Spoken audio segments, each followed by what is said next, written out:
It is part 2 of section 1.1. The Riemann integral of a function on the interval AB is defined as the limit of Riemann sums. Here, this summation is a Riemann sum.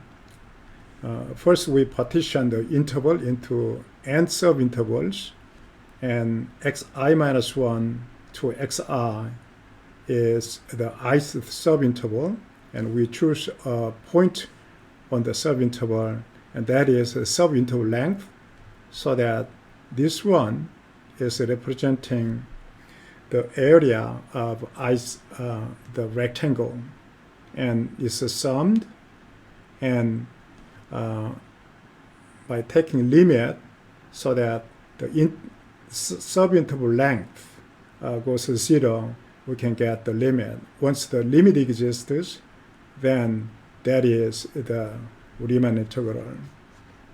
Once we are choosing equally spaced points, then now that will be delta x. Delta x will be b minus a over n, and now xi is chosen in this way. So that once you choose subintervals and equally spaced, then you can write in this way. And also in this case, it is chosen to the right endpoint for each subinterval. Okay, here we have a fundamental theorem of calculus. If f is continuous, then the fundamental theorem of calculus part 1 is saying that here the integral, and from a to x, f to dt, and after integration, if you take derivative, then that is now f of x. That means that this portion is an antiderivative of f, and after taking derivative, it becomes f of x. Now, part 2 is saying that for definite integral a to b, integration of f is the same as capital F of b minus capital F of a, where capital F is an antiderivative of f. This means that once you can find an antiderivative, then evaluate the antiderivative at endpoint n, the difference will be the definite integral. Okay. Let's try to solve this problem. Use the fundamental theorem of calculus to find this value. Okay. This function is integrated and evaluated here top and bottom in this way, and divided by x and take a limit. Okay. So we'll do this one step by step. First, we consider this portion. Okay. Now, for that one, by using the part 2, assume we have antiderivative of that one. So that is f of t and capital F of t. Then here, that can be written here now, capital F, and top is now sine and 2x, and bottom is now 0, right? So it can be written in this way. So the given problem, I'll use the notation g, that is whole thing. The given term is the same as limit. Now x approaches 0, and here there is capital F and sine and 2x minus f of 0 and divided by here x, right?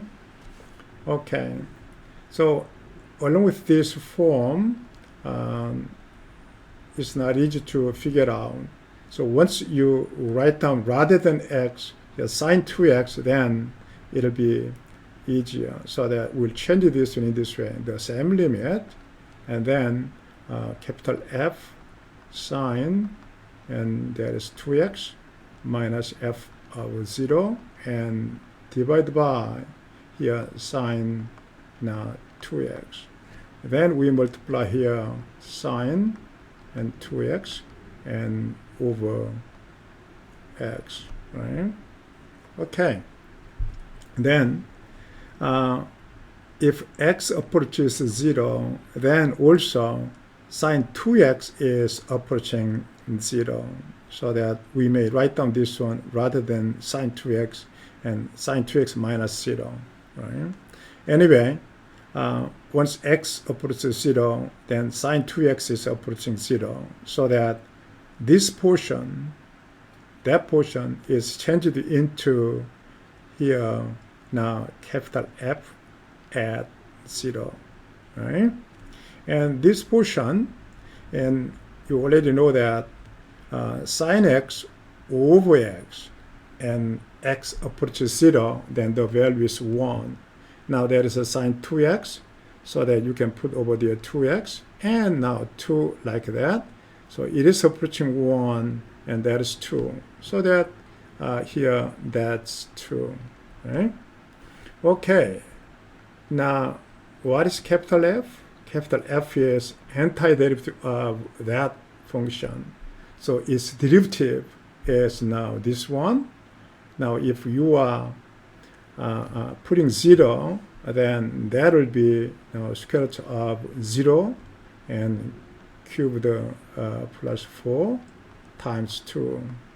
That portion is 2, this is 2, so that the final answer must be 4, right?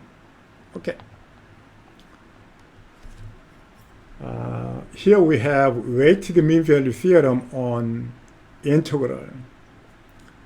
F is continuous over the closed interval AB, and now we assume the Riemann integral of z exists, and also this condition is quite crucial. G of x does not change sign on AB. So once it is positive, then that must be non-negative, or the other way, non-positive, so it doesn't change the sign. Then, yeah, there is a number C between A and B, such that for this product, and we can put f of x outside along with f of c. So here, but g of x should not change a sign. So average value of f can be go outside. So that for this one, we can finish computation easily. Once you have a product, then it's not easy. Okay, let's try to solve this example. Proof or disprove. There exists a number psi between minus pi and pi, such that this one, the product logarithm 6x plus 30 and sine x, that's f and g. Now, by using a point, it goes out from the integral, and the remainder part is a sine x. Is it okay? Here is not okay, because a sine x over minus pi to pi changes sign. In fact, this integral is always 0.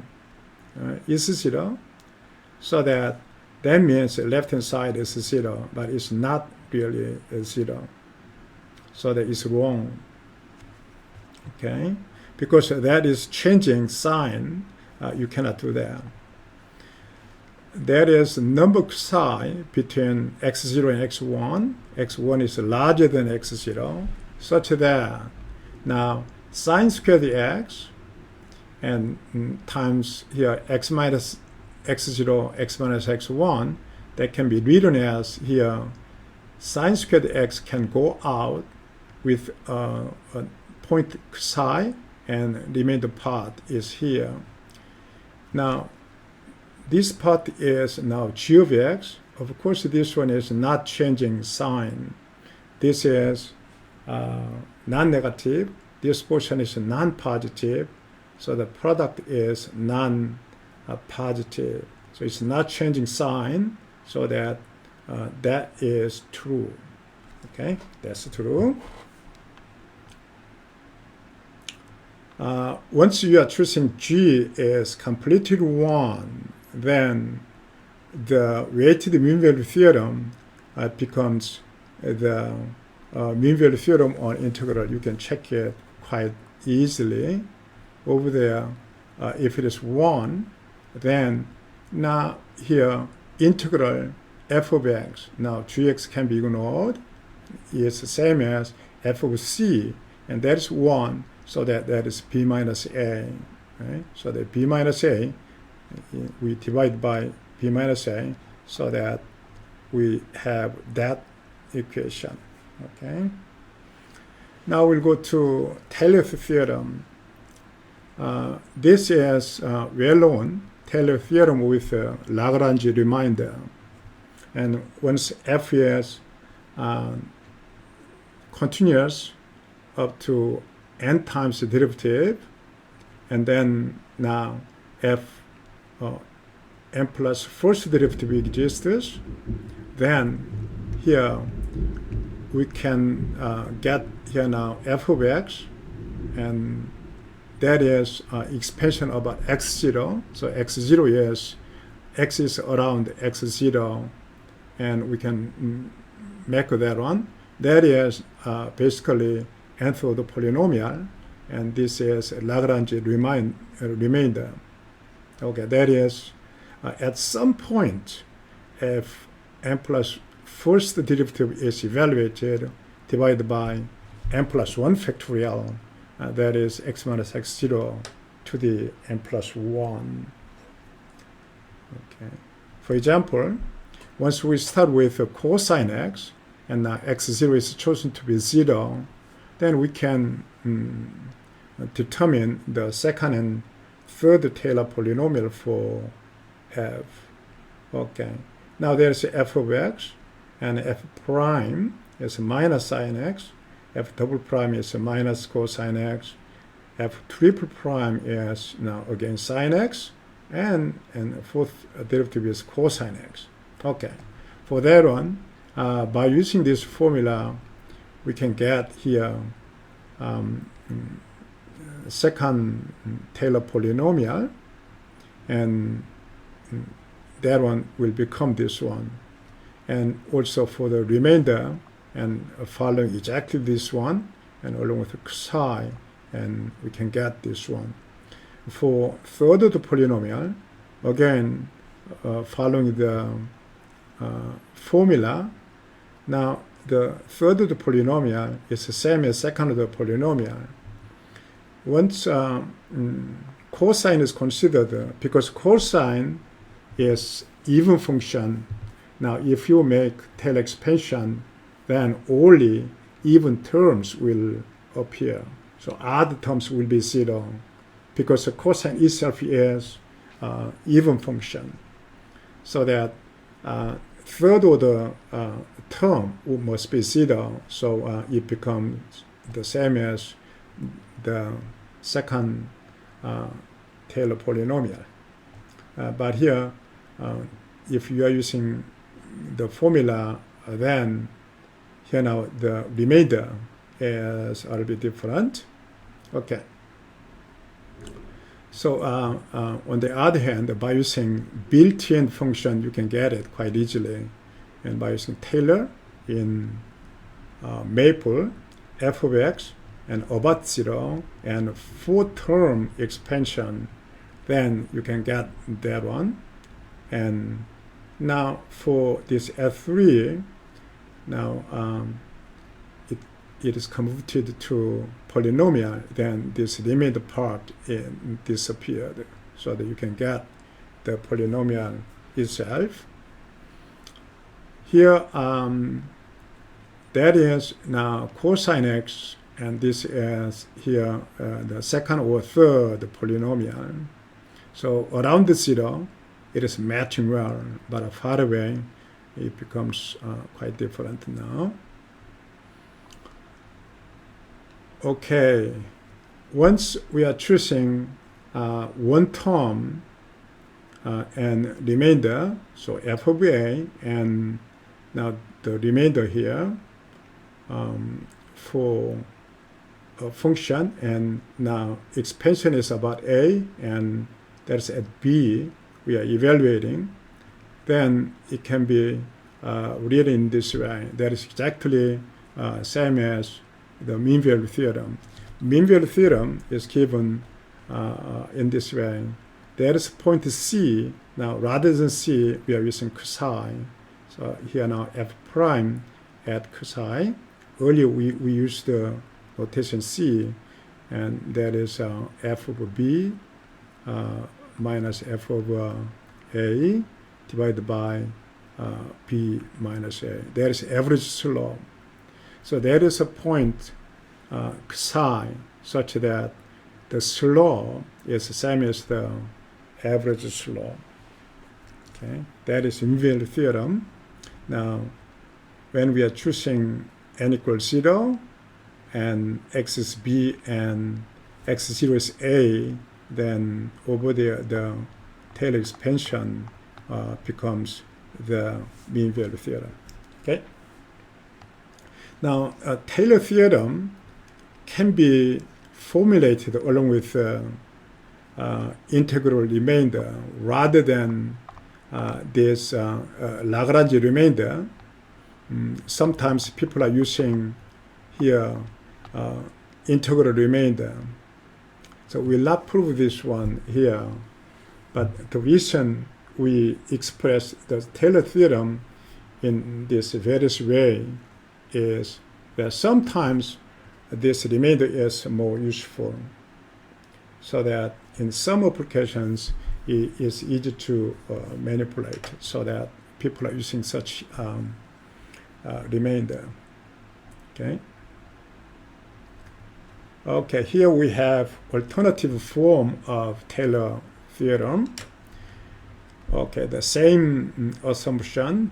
Then now rather than x and x0, so that earlier is expansion is about x0 and we try to evaluate at x.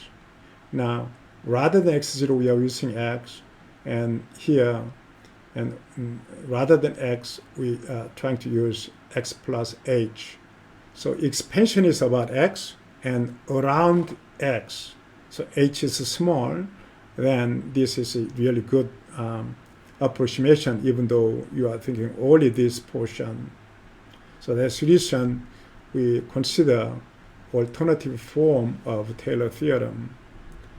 And so that this portion is originally x minus x0, so that x plus h minus x is the same as h.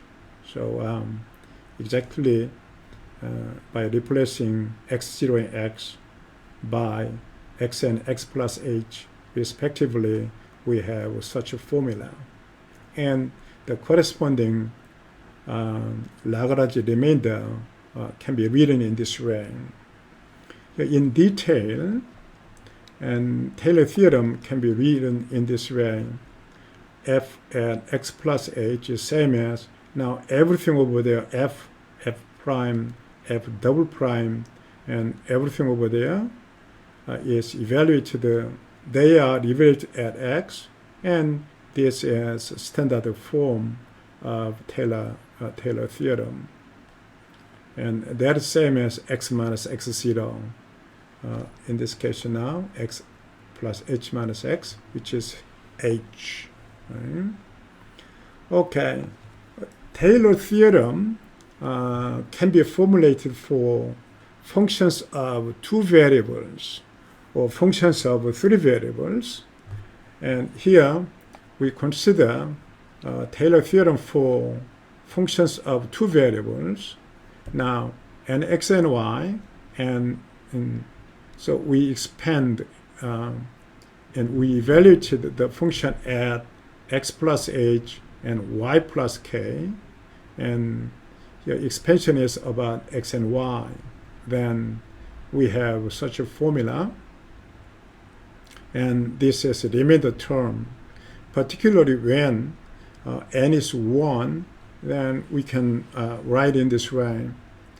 Here, the function value at x plus h and y plus k is the same as f of xy, and h times f sub x and k times f sub y, and plus the remainder. Basically, this portion is tangent plane, so that now once we ignore the remainder, then that is value on the tangent plane. So we call this approximation as a tangent plane approximation, or because we are using only linear term, and we sometimes call it a linear approximation. Okay, now let's try to find the tangent plane approximation of this function. Okay, for that one, function is defined and evaluated at 0, 0. So we are trying to get that portion, x and y is now 0, 0. So f 0, 0 and f h times f sub x 0, 0, k times f sub y 0, 0. Okay, so now here x derivative and evaluate, it becomes 2. Y derivative and evaluate, it becomes minus 12. So here linear approximation becomes 3, this function value, and 2 is that one, f sub x evaluated at 0, 0, and then minus 12, that is this value, times y. Okay, that is the tangent plane approximation. So that this whole thing is basically the tangent plane. Okay, that's the end of section 1.1. Thank you.